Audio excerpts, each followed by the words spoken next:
I always hated going to Walmart. The long lines, the screeching kids, and the aisles stuffed to the brim with merchandise. But when it came to grocery shopping, Walmart was the only option. It was a necessary evil in my life, and one I tried to avoid whenever possible. Yet one night, I found myself inside a Walmart grocery store with an eerie feeling that something wasn't exactly how it should be. It was a typical weeknight, and I had stopped by to grab some household essentials. Nothing seemed out of the ordinary at first. The store was busy, but not overly so, and I was able to quickly navigate through the aisles and toss what I needed into my cart. But then, I noticed the employees. They all seemed to be hovering together, talking in hushed tones and giving each other wide-eyed, fearful glances. One of the young employees paused and looked my way, dark circles lining his eyes as he whispered something I couldn't quite catch. I tried to brush off the feeling of unnerving tension inside of the store and moved towards the checkout line. But as I stood in line, waiting my turn to pay, I heard something that froze my blood. It started as a low hum, distant and muffled, but it grew louder and louder until I could make out the words. They were whispers, disembodied voices that seemed to be coming from all around me. I strained to listen, but there were too many voices and too many words merging together into one insidious chorus. It sounded like secrets and whispers, like the souls of the damned swirling around me. I searched frantically for the source, but I couldn't find anyone speaking. The customers in line seemed unaware of the hushed snippets of conversation fluttering about. I forced myself to remain calm and paid for my items before quickly leaving the store. But as soon as I made it out into the night, I noticed that something was still wrong. The parking lot was deserted, a ghostly wasteland devoid of any sign of life or activity. I slowly made my way towards my car, trying to shake off the sense of unease. But as I got closer, I realized with a start that someone was inside my car. I could make out their silhouette in the dim light, sitting in my driver's seat. My heart raced as I approached, the whispers from the store still echoing in my mind. But as I got closer, I saw that it was just a man sitting in my car, looking tired and defeated. He explained that he had been stranded and was using my car to charge his phone. I breathed a sigh of relief, but as I turned to leave, a feeling of dread hit me like a ton of bricks. I realized that I had never seen his face, and something about this encounter just didn't feel right. I quickly made my way back into the store, unable to shake the sensation of eyes on me. The employees were gone now, and the lights seemed dimmer than before. I felt like I was in a horror movie. But then, I heard it again. The whispers, louder this time, more urgent. And then I saw her, a woman in the corner murmuring to herself and rocking back and forth on the floor. Her eyes were wide and unfocused, and I felt a sudden wave of compassion and fear for her. I ran over to help her, adrenaline coursing through my veins. But as I reached out to touch her, I realized that she was holding something in her hand. It was a crumpled piece of paper, with a message scrawled in shaky handwriting. "Do not trust them. They are not what they seem." I stumbled backward, my mind racing. What did it all mean? Who was behind the whispering voices, and what did they want? As I backed away from the woman, my gaze was drawn to the store's exit. In that moment, it felt eerily similar to the exit from a horror movie, an ominous portal leading to an uncertain future. But I knew I had to leave and try to make sense of what I had experienced. The feeling of unease stayed with me, a constant presence in the back of my mind. I tried to put the experience behind me, but I knew that something had fundamentally shifted in me. Going to a Walmart grocery store would never feel the same to me again.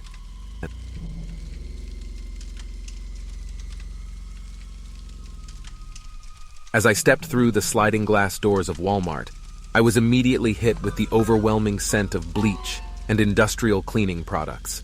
I had grocery shopping to do, but it was almost 9 p.m., and the store was almost completely deserted, except for the occasional worker pushing a cart of stock. I had always felt a little uneasy in this Walmart. Something about it seemed off, but I couldn't quite put my finger on it. Maybe it was the tired-looking employees standing around like robots, unacknowledging customers. Maybe it was the dim lighting that left the shelves in the back only partially visible. Maybe it was the tall, wide pillars that separated the aisles, causing the store to feel like a maze. I shook off my nervousness and made my way to the produce section. As I picked through the slanted stacks of wilted-looking lettuce and bruised apples, I became aware of someone watching me. I turned around quickly, but there was no one there, just a solitary stock boy in a blue vest, stacking bananas several aisles away. I continued my shopping, all the while being hyper-aware of my surroundings. When I reached the bread aisle, I noticed something strange. The shelves on either side were completely stocked in a neat and organized fashion, but the bread in the center was battered and squished like it had been stepped on. As I leaned in to inspect it, I heard a faint scuffling noise behind me. I bolted upright, my heart pounding so loud I was sure the few other people in the store could hear it. Had someone been watching me this entire time? Was it that stock boy? I hastily grabbed a loaf of bread and hurried to the next aisle. Now my heart was really racing. The dim lighting seemed even darker, and the aisles felt like they were stretching grotesquely in length. I rounded a corner and came face to face with a man, dressed all in black with a bandana over his face. I screamed and stumbled back, my cart toppling over and sending groceries clattering to the ground. But the man didn't move. Instead, he just stood there, staring at me from behind his mask. I gathered myself together and tried to... My heart felt like it was about to burst out of my chest. Was this the end? Was I going to be robbed or potentially attacked? But then the man just turned around, not saying a word, and disappeared around the corner. I took a few seconds to catch my breath and gather my scattered groceries. Standing up, I saw that the man in black had left something behind, lying innocuously on the ground. It was a black hoodie, and it appeared to be new. Picking it up, I heard a faint rustling noise from the aisle in front of me. With every step, my sweaty palms made my hands slip on the paper bags. When I got closer to the end, it actually sounded like there was a person whispering. The low growl interrupted every couple of seconds with a hissing noise. At the end of the aisle, my breathing became jagged as my heart took off again. The hair on the back of my neck stood up, because I realized that low growling was coming directly from the man who left the hoodie behind. The figure was now back turned to me, with his head down low and his arms wrapped tightly around something in his hands. I couldn't move, frozen by fear. Suddenly and very quickly, the man turned around to face me. In his hands was a smaller replica of himself, jacket drawn up over his head with the same cold, rigid stare. It was then that I realized that the black hoodie also had a hood on it. 1 week after working up the courage to call it back and notify the police, they found cold bodies dressed all in black. I would never forget the suffocating weight of that Walmart, the darkness and the ambiguity that framed the Panavision. Grocery shopping had never been so frightening.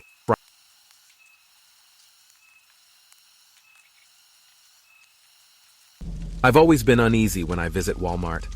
There's something about the big, fluorescent-lit store and its cheap, mass-produced items that makes my skin crawl.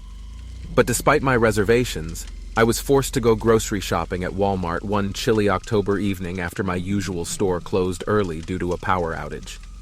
As I pushed my cart through the endless aisles of brightly colored packaging, I couldn't shake the feeling that I was being watched. I tried to ignore it, chalking it up to my general discomfort with big-box stores. But the sensation only grew stronger the deeper I ventured. It wasn't until I was halfway through the frozen food section that the fear set in.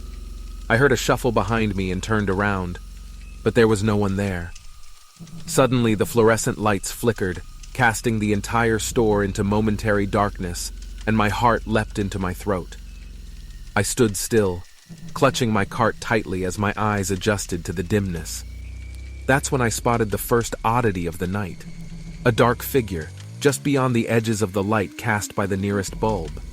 A part of me hoped it was just an unshelved shopping cart or misplaced pallet, but my gut knew better. The figure was much too still and silent.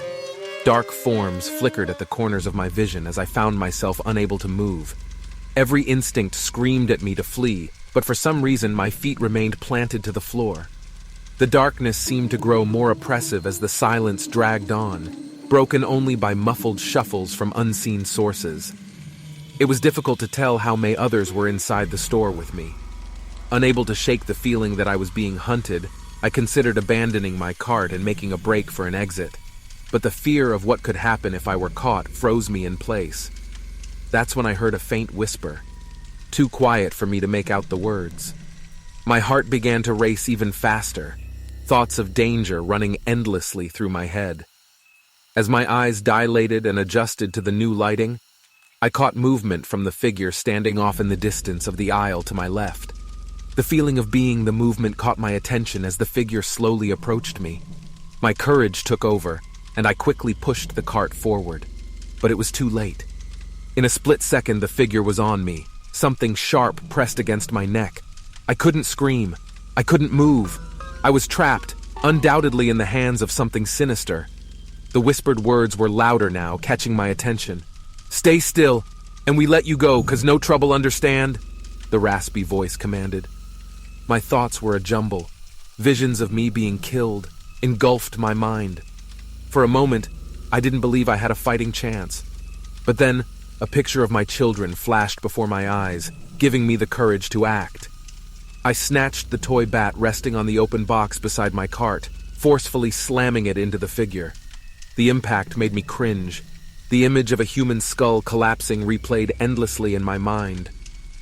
Then there was utter silence. The person crumpled to the ground, and I breathed a heavy sigh of relief. For a moment, air could not penetrate my lungs. I did it. I saved myself. With adrenaline rushing through my veins, I darted to the automated door and pushed it open with all my might, running outside into the cool, dark air. My shaking fingers fumble with the car key, ready to find any means of escaping. The ride back was a blur, not helped by the exhaustion that had set in and the shock nesting in my system. It felt like a bad dream, yet I couldn't dismiss the fact that this entire scenario played out in reality. As I pulled into my driveway, I caught sight of the store on the opposite street. My heart rate spiked, and I quickly averted my gaze. I knew I could never go back into that Walmart grocery store, but the thought lingered. Who had attempted to put a knife to my neck? It's still a mystery, one that I knew I'd never solve. But one thing was certain. I will never shop there again.